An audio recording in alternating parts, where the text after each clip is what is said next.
भोपाल से मेरे साथ मेरे सहयोगी शैलेंद्र पाराशर जुड़ चुके हैं। शैलेंद्र, सीधा आप ही का रुख करते हुए, हत्या के आरोपियों का एनकाउंटर होना निश्चित तौर पर पुलिस के लिए एक बड़ी उपलब्धि भी है, लेकिन पुलिस अपनी कार्यशैली को लेकर एक बड़ा संदेश भी देती हुई नजर आ रही है।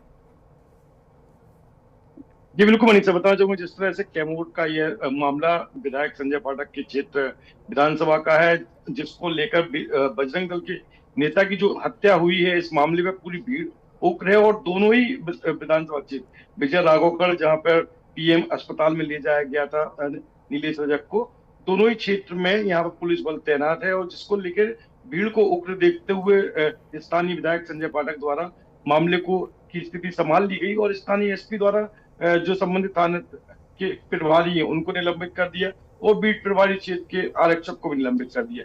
बड़ा मामला यह होता कि दिन दहाड़े हुई इस हत्याकांड में नीलेश रजक द्वारा लगातार छात्र, जिस तरह छात्र को लव जिहाद मामले में अकरम खान को समझाइश दे रहे थे और मामले की जानकारी भी कैमूर थाना क्षेत्र को दी थी, बावजूद उसके आज जब ये मामला जब कार्रवाई नहीं हुई और दिन दहाड़े जब इन्हीं अकरम खान और उसके मित्र द्वारा प्रिंस जोसेफ द्वारा दिन दहाड़े गोली मार के हत्या कर दी।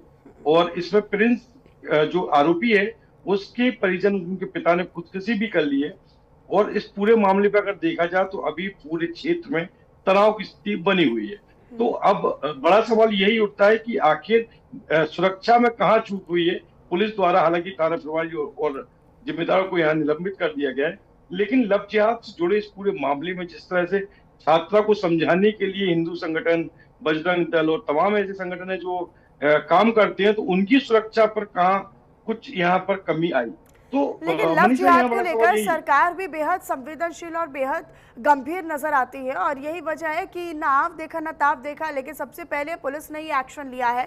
एनकाउंटर में दरअसल ये गिरफ्तारी की गई है, लेकिन ये सामाजिक तौर पर या फिर पुलिस की कार्यशैली को भी एक सही तरीके से दर्शा रहा है, लेकिन साथ ही साथ जीरो टॉलरेंस की पॉलिसी लव जिहाद के मामलों पर रहेगी सरकार की, ये आने वाले समय के लिए भी एक बड़ा संदेश दिया।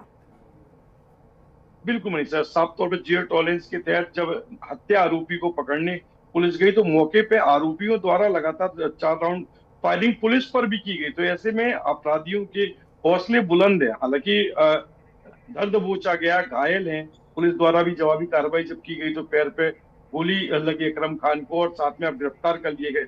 और दहशत का माहौल को भी देखा जाए तो सरकार जिस तरह से सख्ती दिखाती है, परिजनों को समझाइश देती है कि अब ऐसे मामलों से दूर रहे, नहीं तो उसका भुगतान अब परिजनों को करना पड़ेगा।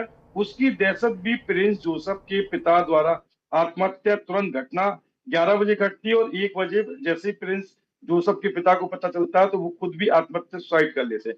तो कहीं ना कहीं एक शर्मनाक भी है कि बच्चों का फल जिस तरह परवरिश है उसको लेकर परिजनों को भुगतना पड़ा और सरकार इसको लेकर बहुत सख्त है। और अब ऐसे लोगों को छोड़ने की बिल्कुल भी सरकारी गुंजाइश नहीं है, उन पर सख्त कार्रवाई की जा रही है। मनीषा, ठीक है शैलेंद्र, बहुत शुक्रिया आपका इस तमाम जानकारी को साझा करने के लिए। मैं आगे भी आपका